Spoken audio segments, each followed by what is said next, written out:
Golden State Media Concepts presents the GSMC Classics series, with episodes of some of your favorites from a day gone by, a time gone by. Join us as we time travel to some of your classic favorites from yesteryear. The GSMC Podcast Network invites you to sit back, relax, and enjoy the GSMC Classics series on the Golden State Media Concepts Podcast Network.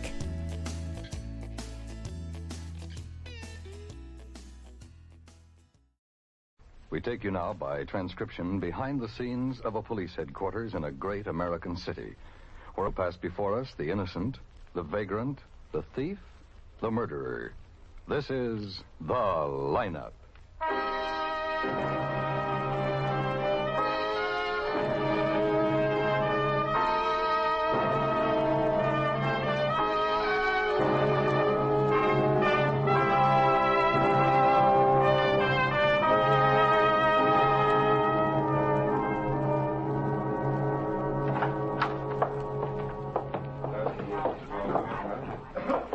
Go ahead, Kenneth. Go ahead.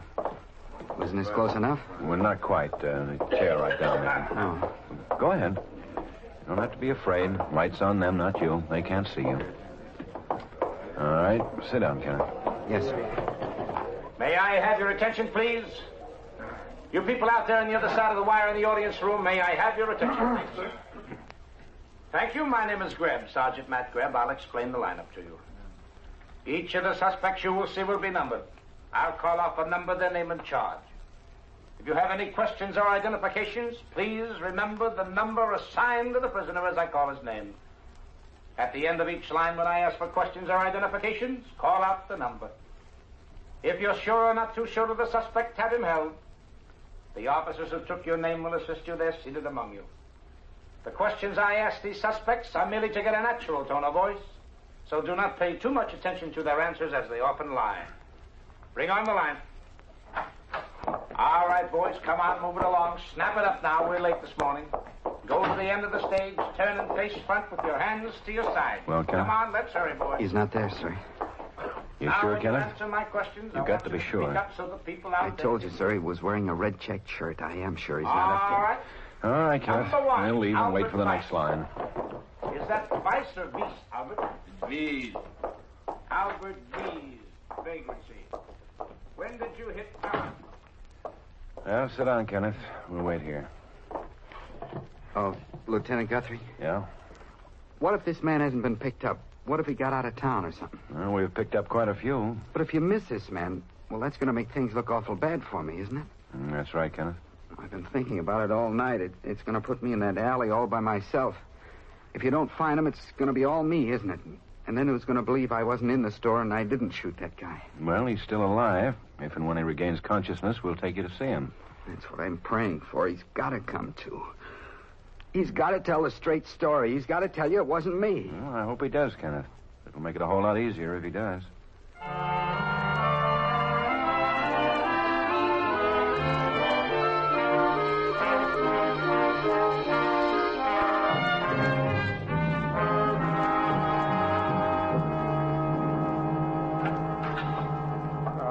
Hi, Ben. He's not here yet, huh? He's having his lunch. He'll be up any minute. We put 6 lines in front of him this morning, Ben, but he didn't identify anybody. That's right. And he'll look at some more. He's looking for a man with a red checked shirt. But did he recognize the man or the shirt? Well, I've asked him that. He says he spotted the shirt first, but he thought he could identify the man from size and features, too.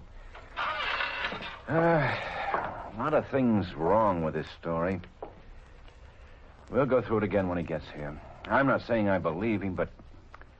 Have you seen his record? No, I haven't had time. No, it's on my desk. He got into trouble a few times when he was younger. Then, year before last, he was put into the state school, mainly on the strength of his previous record as a delinquent. Here. He was there for 8 months, sent up without any actual evidence against him. They call him a psychopathic liar and sent him up on the basis of the testimony of others and his previous behavior. Well, he could have been innocent. I suppose so. Well, we'll try to get some more proof, if that's what you mean. That's exactly what I mean. All we've got on him now is location. He was there outside the store that had been robbed. but he didn't have any money on him.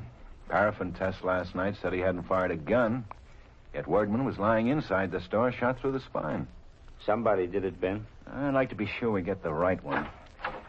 Kenneth Munson, Lieutenant. Oh, yeah, thanks. Come on in, Kenneth. You remember Sergeant Grebb? Yes, sir. Hi, Kenneth. Sit down, Kenneth. Here, right here. I want to go through what you told me last night again, so Sergeant Grebb can hear it all. Yes, sir. Now, tell us about how you happened to be in the alley. Well, I was on my way home. It's the way I always take. It's shorter than going around by Langdon. Where were you coming from, Kenneth? From my girl's house. Her name's Rosemary Kelland. Didn't you ask her about it, Lieutenant? Not yet. What time did you leave her house? Well, it's only about 10 minutes away, so whenever the trouble was... 11:30 on the nose. Well, then I left her place about 10 minutes before that, I guess. Any special reason for leaving at that time, Kenneth? 20 minutes after 11? No, sir. I don't think I even knew what time it was. We were both sleepy, and I was supposed to go to school this morning. She go to school, too? No, sir. She quit last year. Joseph Wordman closed his delicatessen every night at 11:30. Do you know that? I don't think I ever noticed. You passed by there almost every night, didn't you? Yeah, but I passed a lot of places on the way home. I never paid much attention to any of them. Why should I?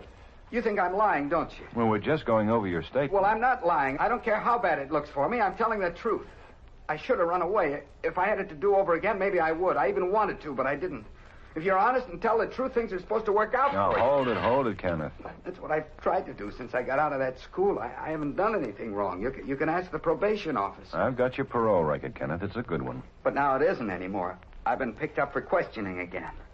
My record would be better if I'd run away, but I didn't. I was coming through the alley and I heard some shots. You were coming from 4th toward 3rd. I was about halfway through. Then this man I told you about came running toward me. I ducked out of sight so he wouldn't see me. When he went by, I noticed a red shirt. Anything else about him? Well, it was pretty dark. He didn't look much taller than me. I don't know about the rest of his clothes, but I don't think he was wearing a hat. Now, that's the truth, but how am I going to prove it if you don't find him? I got the feeling you aren't even looking for him because you got me. Now, quit it, Kenneth. Quit it. Well, this is just another job for you. You just want to get it off your books. I know that. You're more interested in getting a conviction than you are in getting the right That's person. enough, Kenneth. Send him back, man. Right. Come on. Kenneth Munson. See that he gets downstairs, will you? Right.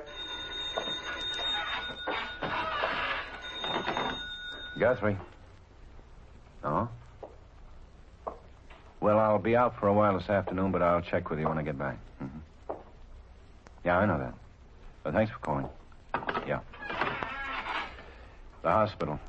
Wordman's still alive, then? They don't know for how long. And they don't think we'll ever get a statement out of him.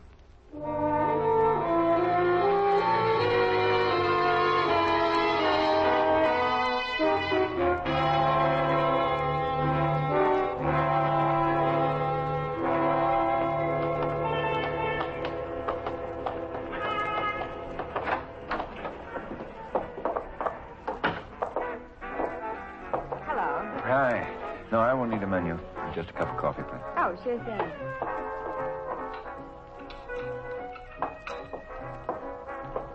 Thanks. Are, you Rosemary Kelland? That's right. Police. My name is Lieutenant Guthrie. Oh, it's about Ken Munson, isn't it? Yeah. He said he was with you last night. I thought I'd come and talk to you. Wait till I get rid of this coffee. Do you think he robbed that place? Well, I'm not sure yet. Do you think he did? No. I don't think for a minute he did. I suppose you feel you know him pretty well? Yeah, sure I do. I've known him for over 6 months. Well, what makes you feel so sure he didn't do it, Rosemary? He just couldn't. He couldn't leave my place and all of a sudden turn into somebody that could walk in and shoot a man. Wordman had turned around to get a gun of his own. He was shot in the back just after he opened the drawer. I don't care. It wasn't Ken. He couldn't have been thinking about robbing someplace while he was with me. It's hard to explain. Well, what did he talk about? Well, I don't want to pry into anything that's none of my business, Rosemary, but there's a lot stacked up against him. It may be false, and I can't learn the truth without asking questions. His record doesn't help. His record? Yeah. You know about that, didn't you? No. He didn't tell you that he was sent to the state school for correction year before last? No. That he's out on 2-year probation now? No, he never told me anything like that. Strange you didn't hear it from some of his friends. Well, I've never met any of them. I guess he didn't want me to. What did he say about himself? That he went to school out west for a semester. In Denver, where he has an uncle. He wanted me to marry him and go to Denver when he graduated. He graduates this year, doesn't he? Yes, in a few weeks. I told you I thought I knew him. But I guess I didn't know him at all, did I? What about the money for the trip to Denver, Rosemary? He said he was going to borrow it from his stepfather, Vern Chris. Ken said he'd promised to give it to him to help him get started. How much? $300. And then with what I have saved, it'd be enough. Well, I'm not sure he didn't rob that place. I'm not going to be sure of anything for a long time. I'm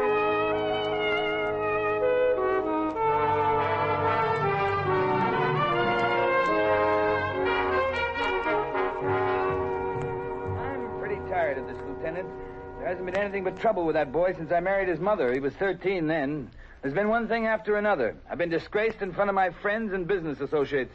I've been lectured like a numbskull by those stuffed-shirt family relations experts we taxpayers support. Well, he's had his last chance as far as I'm concerned. I don't want to have another thing to do with him. Well, he hasn't been proved guilty yet, Mr. Chris. And why is he in jail? He's being held under suspicion. There's no charge yet. Well, if I know him, there will be, and I know him. I told him something like this was going to happen when he came out of that school. Do you think that was wise? I wanted him to understand what he was and what he'd done. His mother died while he was in that school. She died of shame more than anything else. I told him there was one chance out of 100 that he'd go straight, but I'd take that chance. I'd give him a roof over his head until he went wrong again, and then out he'd go. Well, he's out. He gets nothing from me. Did he tell you about the girl he was going with, Mr. Chris? No, but I can imagine. Well, he evidently wants more out of life than a roof over his head. He seems to have a thought or two about the future. But whether that will stand for him or against him, I don't know. Did he ask to borrow $300 from you for a trip to Denver? Denver? What kind of lies has he been telling you? Did he want to borrow $300? Yes, for some nonsense like buying into a soft drink stand. You refused him? Of course I did. How much did he take out of that store? Well, no money was taken because Mr. Wordman went for a gun. And he was shot. Yeah. Well, I've done what I could. I've given him a good home. Times he wasn't in trouble with the authorities. It's not my responsibility, and he knows it. If he's going to yell for help, he better yell somewhere else. I've given him all the help I'm going to. Well, sure you have, Mr. Chris. Sure you have. I'll try not to bother you again.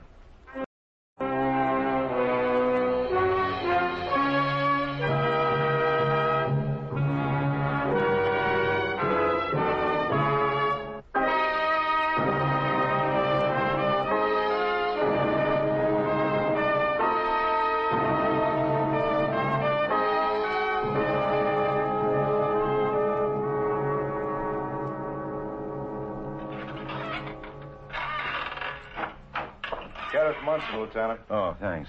Come on in, Kenneth. Sit down, Kenneth. Yes, sir. Did you find that man, Lieutenant? We've held you almost 24 hours now, Kenneth. According to statute, we'll have to let you go late tomorrow, I guess, if we can't bring a charge against you. I was hoping you found that man.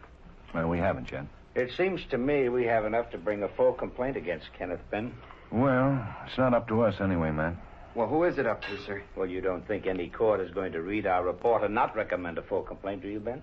You never know. I'll lay you 20 to 1, Ben, if you want to lose some easy money. Who is it up to, Lieutenant? The court, Kenneth.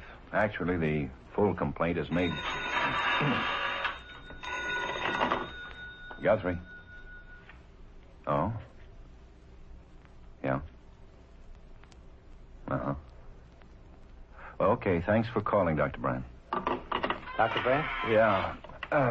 After the full complaint is made, Kenneth, your case is turned over to the grand jury. They look at all the evidence, the report handed in by Sergeant Grebb and me, copies of your statements, statements of all the witnesses. Court weighs all the evidence against you, and if they see fit, they'll vote an indictment. Then it doesn't look very good, does it, sir? I'd say it looks very bad. Well, these witnesses, didn't any of them see the man with a red shirt? What did Dr. Brandt have to say, Ben? Did Wordman die and turn this into a murder case yet?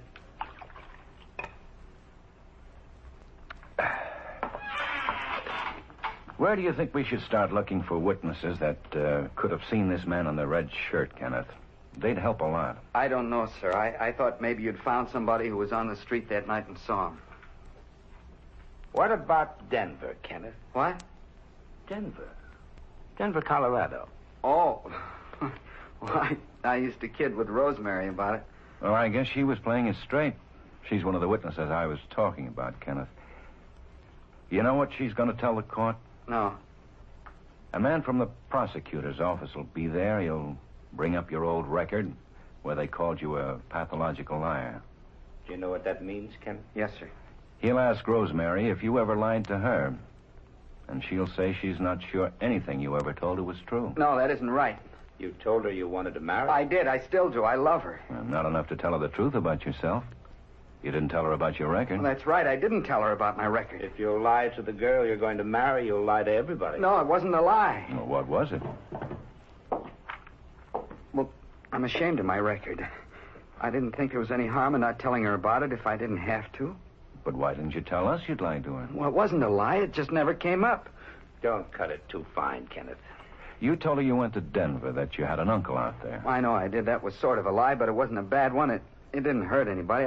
I had to talk about something to cover up being in that school.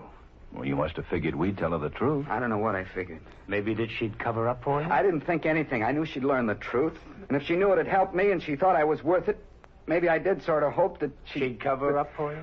Well, it doesn't sound good that way. She wouldn't be covering up for me because I didn't do anything. You told her you were going to borrow some money from your stepfather so you could take it to Denver. I did try to borrow some from him. You told him you were going to buy into a soft drink stand, didn't you? Yeah. There wasn't a chance he'd let me have it if he knew I was going to Denver. Didn't he like your uncle that lives there? Were you going there? Yes, I was. Why, Kenneth? Why Denver? Well, I've been reading about it. It sounded good. I wanted to get out of this town. Get out of town or away from your stepfather? Well, both, I guess. He wanted to get rid of me. But you didn't have money enough to leave? No. No, but I didn't want to bad enough to steal it. Not bad enough to shoot anybody. You'd shoot somebody if you thought he was going to shoot you, wouldn't you? I don't know what you mean. Wordman was shot in the back. He had turned around to get a gun, and he was shot when he got the drawer opened. Are these witnesses who could have seen the man with the red shirt, Kenneth? Yes, sir. You said you hoped we'd found somebody on the street who might have seen him. Yes, sir. Where did you see him? In the alley? You were in the alley, and you saw him coming toward you in the alley? Yes, sir. Then why would you think the witness would have to be in the street? Did you see him on the street? Well, it seemed like he came into the alley from the street. You could tell that from where you said you were, halfway down the alley? Well, I'm not sure. Well, then why did you say the witnesses should be on the street? You must have seen the man come from the street. Well, I thought I did. But still, from where you were, you couldn't have seen him come from the street. Well, I don't know. I thought I did. Well, you never told us that before, Kenneth. Maybe you just remember. Well, when you mentioned it, it seemed like that's where he came from. But you mentioned it, Kenneth, and it's very important. That's where the gunman came from. Maybe you know more about the gunman than you're telling us. No, I don't know anything. Maybe he's a friend and you were with him and you're protecting him now. And maybe he wasn't wearing a red shirt at all. Yes, he was. I don't know anything about him except what I told you. He shot Wordman. Then he ran out the front door, onto the sidewalk, and then into the alley, Kenneth. And you're the first one that's told us that. How did you know? I didn't know. I was coming through the alley. I always go home that way, and then I saw this man. You said you heard the shots first. Yes, I heard the shots, and then I saw him. That's the truth. It's the truth. Guthrie? Oh? And what did he have? And what does he do? Okay, I'll be out. I'll be back in a minute, man. Yeah. I know you were busy in there, but I thought I'd let you know. Sure, Quinn. It's time I got something. Where did they find it? On the roof of the building that backs on the alley. The ground didn't pay off, so Asher moved up on the roofs this afternoon. They found the red shirt first, bunched up and knotted tight enough to throw with a pair of gloves inside. Any way to get down from this roof? Yeah, 40-foot drop. The gloves show anything? They're thin leather, but thick enough to stop powder fragments from reaching the hands. The gun was farther up toward the front of the building in the gutters. The .38 fired twice. Yeah. Well, I'd like to see the stuff as soon as it comes in. It sort of looks like there's something to your boy's story at that. Yeah, it does, Quinn. Thanks. That's the way we feel about everybody we question. We don't like it any better than they do. It's just our job. Well, we just got a break, all of us. What, sir? Your story has some basis now. Red shirt and a pair of gloves and a gun was found on the roof where this man you saw must have thrown them. They found them, sir? Yeah. Matt and I have wondered why anybody planning a job like that would wear something as conspicuous as a red shirt. Well, now we know why. So he could change his appearance. Well, then you can let me go. Yeah, there's probably not enough to bring charges against you now, Kenneth. Looks like we can clear up the whole thing in about 20 minutes. How, sir? Well, we got another break. One you've been praying for. Wordman has regained consciousness. We can take you to see him. No. What, Kenneth? I mean, I thought it was all over. Oh, it will be then. Well, I don't want to see him. Why not, Kenneth? Well, I don't have to. It's all over. Well, you said yourself he'd tell us the truth. Well, come on, Kenneth. No. I don't want to. Well, why not? What? Because he'll tell you I shot him. Well, you've wasted a lot of our time, haven't you? They told me he was dying, that he'd never come to. But it was worth it. Every minute was a chance to get out of it. Shooting him was worth a chance to get out of this rotten town. A few mistakes, and I never had a chance to do anything good. Now I don't care what happens. Send him down, Matt. Tell Quine to get a clerk. Come on. I'll see you later, Kenneth. Kenneth Munson. Get him set up to sign a confession, will you, Quine? Okay, Munson. This way. Well, come on, brighten up, Ben. He had it coming. And he's lucky he's not facing a murder rap.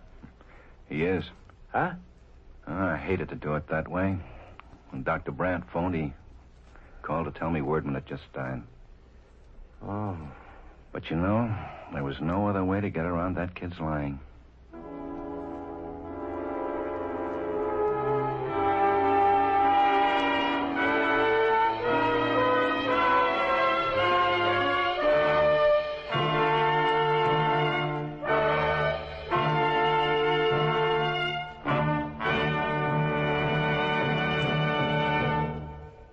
The lineup, where before you pass the innocent, the vagrant, the thief, the murderer. Listen again next week when we again bring you the lineup. May I have your attention, please? You people out there on the other side of the wire in the audience room, may I have your attention? Thank you. My name is Grebb, Sergeant Matt Grebb. I'll explain the lineup to you. Each of the suspects you will see will be numbered. I'll call off a number, their name, and charge. If you have any questions or identifications, please remember the number assigned to the prisoner as I call his name. At the end of each line, when I ask for questions or identifications, call out the number. If you're sure or not too sure of the suspect, have him held. The officers who took your name will assist you there, see?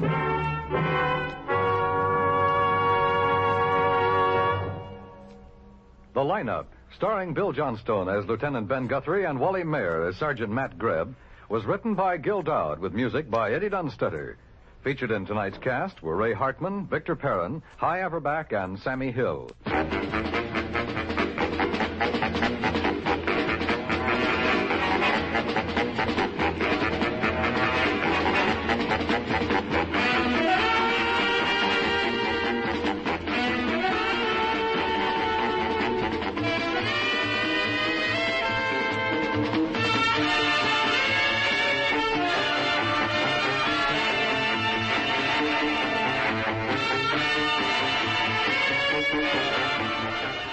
This is the United States Armed Forces Radio and Television Service.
You've been listening to the GSMC Classics series, part of the Golden State Media Concepts Podcast Network. Follow us at www.gsmcpodcast.com and find all of our timeless programming by typing GSMC Classics into any podcast app, including Apple Podcasts, Google Podcasts, SoundCloud, Stitcher, and more. Remember to subscribe to the GSMC Classics series podcasts of your choice to stay up to date on new episodes.